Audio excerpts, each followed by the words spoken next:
the river in the morning, I saw the birdies waking underneath the branches of the oak and maple.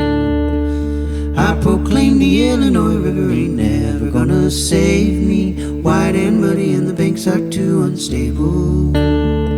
Oh muddy, oh muddy, it's wide and muddy and the banks are too unstable.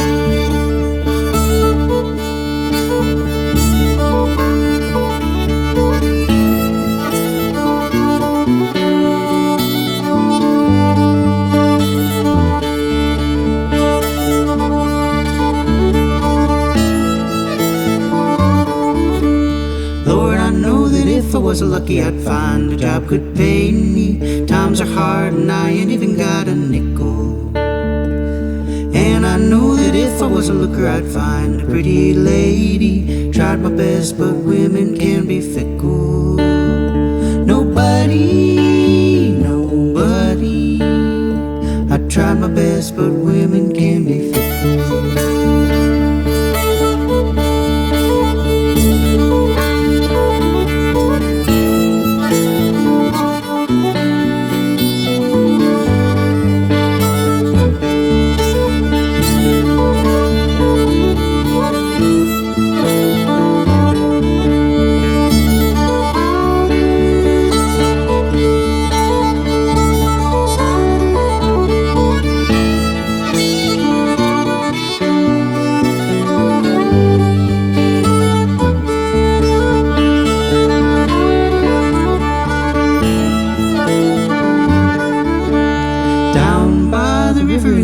Sun was soft and golden, crickets and the birds all sang for me to listen.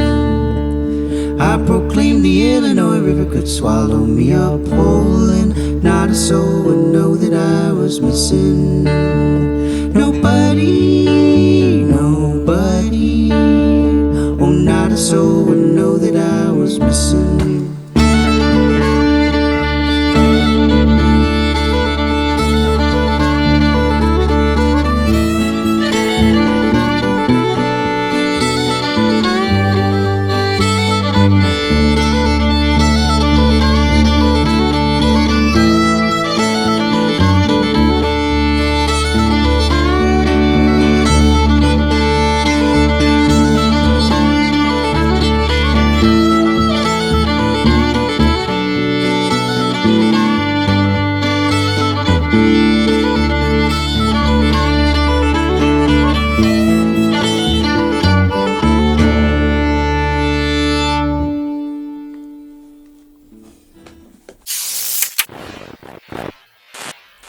Action.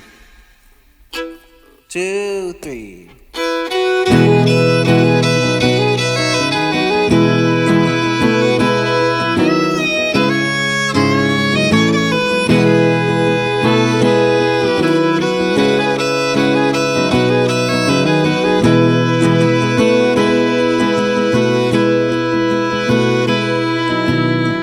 Who plowed the trees that line the banks of the riverside? The roots would keep the river low and my old home dry. But the money always finds a good thing going, and it takes it for a ride.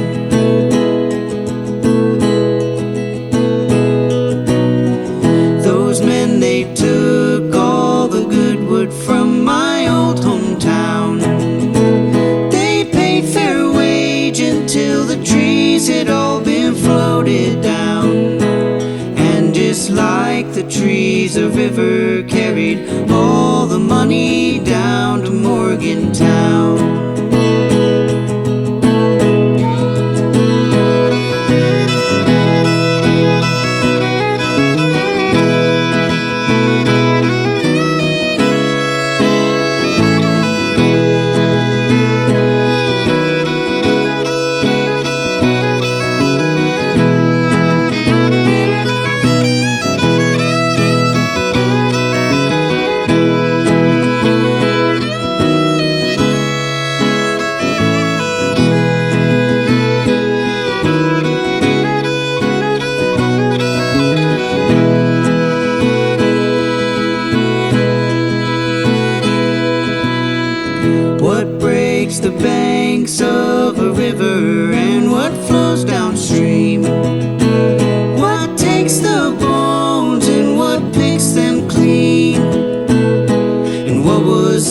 begging in the name of a good thing going, it will soon redeem.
Out here on the border there's a lonesome wind that blows.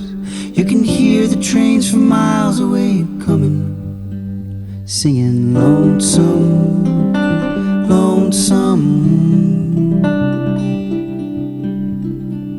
And the ocotillo only blooms after it has rained. They point their lonely fingers at the sky all day, singing lonesome, lonesome. 3 pilgrims went walking down to Bethlehem one day, with a shining star up high above their head. And I saw Jupiter and Saturn's paths a crossing on their way, in an ever cosmic shaking of hands.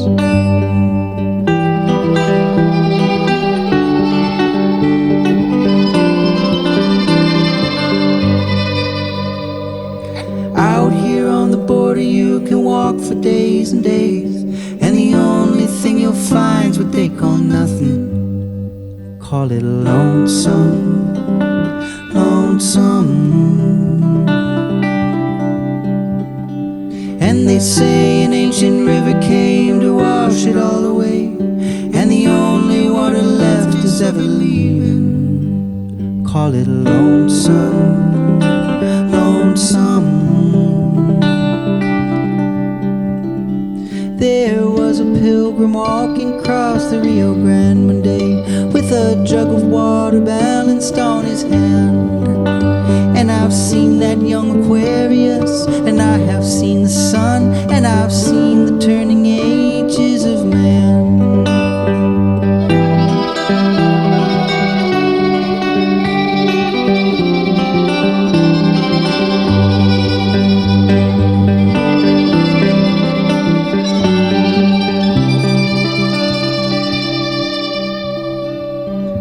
Out here on the border there's a lonesome wind that blows, and it leaves behind the silence of the evening, singing lonesome, lonesome. And somewhere an ancient century grows far away from everything, just waiting for its time to start blooming, singing lonesome, lonesome.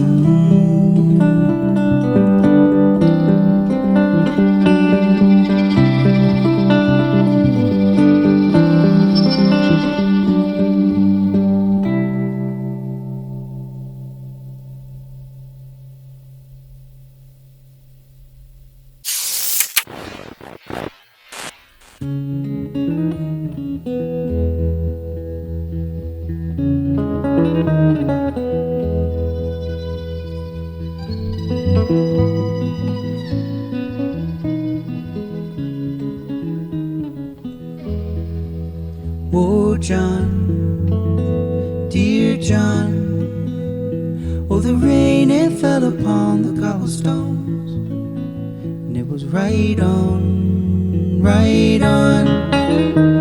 Yeah, the rain, it always seems to fall on days I feel like walking.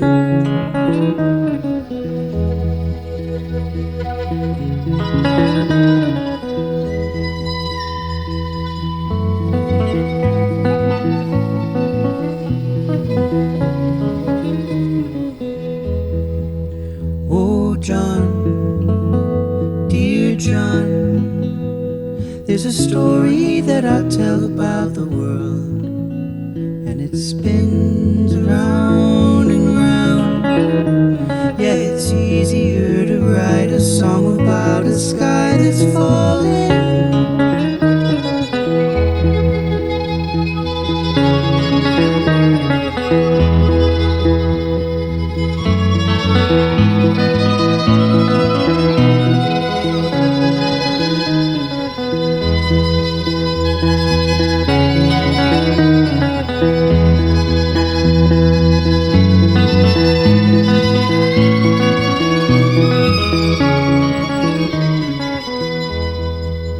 Oh, John, dear John, oh, the way you helped me understand my mind, it was right on, right on.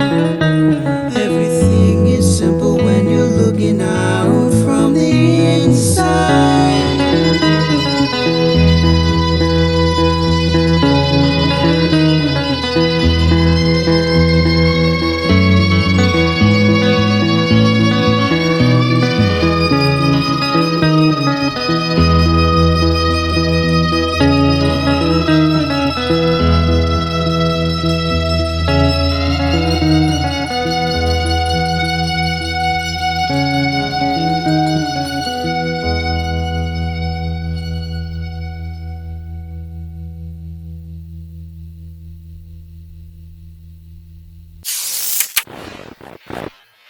The Brother Brothers, welcome to the Bruis Festival. Thank you.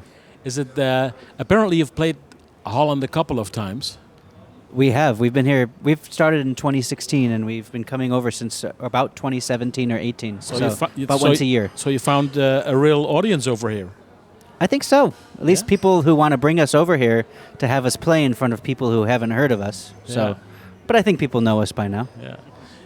You're twin brothers, so perhaps you could tell me a little bit about the family where you came from. Is it apparently it must have been a musical family? Yes, our mother was a singer. She was on off Broadway in Chicago. Okay. And so we came up very musical, and we got lucky enough to be enrolled in a fine arts grade school, where we started with our music. In Chicago. In a town called Peoria, just 3 hours from Chicago.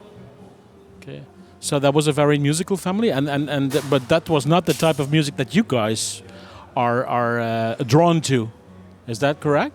Well, I think we're drawn to a lot of music. So we were drawn. We used to be in theater and that sort of thing, but we started playing string instruments and then found, different kinds of improvisational music, and that led us to what we play now. Just songwriting and playing. He plays, bluegrass and all kinds of stuff like that. But you didn't grow up with listening to Nirvana and then all the grunge stuff, did you? Yes, we did.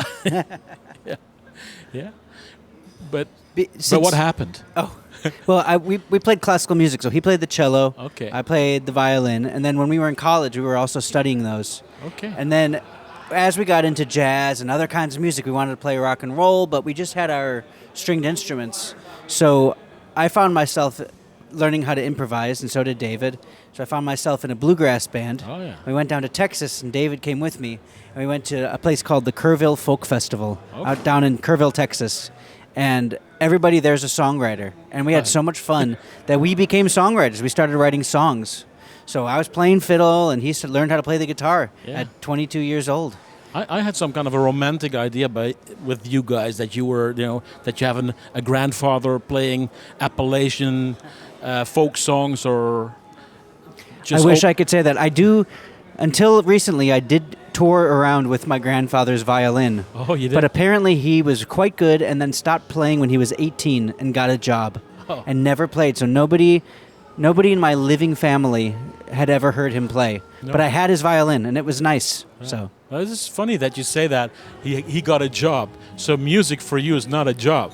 Music for me is a job, but for him, he decided that he didn't want to pursue a career in music, so he decided to get an engineering job, go to school, and become my grandfather. So Well, the comparison with, let's say, Everly Brothers, of course, a parent, Simon and Garfunkel, but Simon and Garfunkel were influenced by the Everly Brothers as well. So this is music that you, of course, obviously have listened to a lot. Yeah, we grew up with cassettes in our dad's car, and there was the Beatles, there was the Everly Brothers, and there was the Beach Boys, and that's what and Simon and Garfunkel. That's kind of what we were raised listening to regularly. Don't you think that we underestimate the influence of the Everly Brothers a little bit? Generally? In America, I don't think so. No? I think everybody knows how influential But they were very big in Europe as well, and they were, especially in England. Yeah. As a matter of fact, I saw them here, not too far from where I live here in Maastricht. They played here. Yeah, that's really neat. Yeah. I think they could have been just another country duo, but they caught on as a pop act, and they became one of the most popular acts around, and that's really cool. It brought that kind of a Louvin Brothers and Jim and Jesse type feel to pop music, which I think is really cool. But I think the good thing about that type of music, or music in general, is that it's timeless. I think that applies to your music as well. We were listening in the studio and said, like, gee, this could have been made 50, 60 years ago, and it's still relevant, and it still sounds like it's fresh and thank you from today. Is that that's obviously what you try to achieve with the music also. What is it you try to convey? Do you try to reach a new audience also, or do you?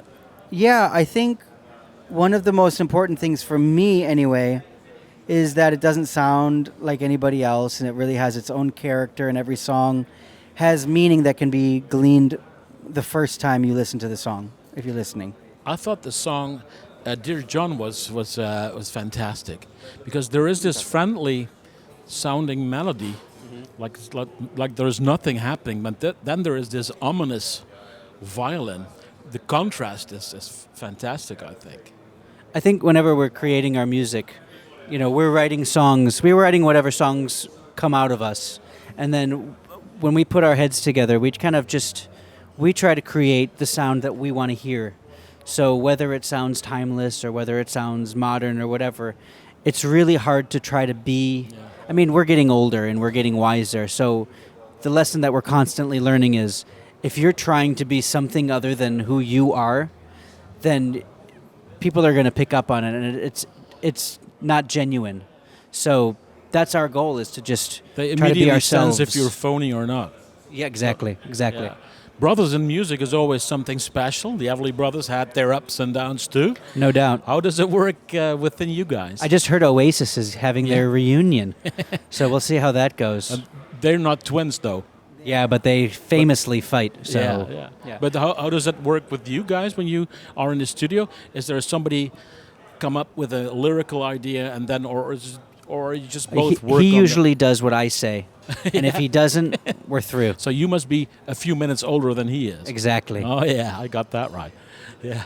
No, but how does I would it work? say, for this new album that we're touring right now, we were very collaborative, and we wrote a lot of the songs together. Or I would have a song that was almost done, and he would help me finish it. Or we really were very good about helping each other with the songs and making them together. When before we weren't quite as good as that. I was very much the serious songwriter, and Adam was like, I've got this cool country song. But now on this one, we were very collaborative, and it was really special. And even in the studio, everybody that was recording on the album was there for a month, and we recorded every day, and we were all making it together, and it was really sweet. That must be a great feeling. It was awesome. To create something together. Yes. And the album is called the January album. Yes.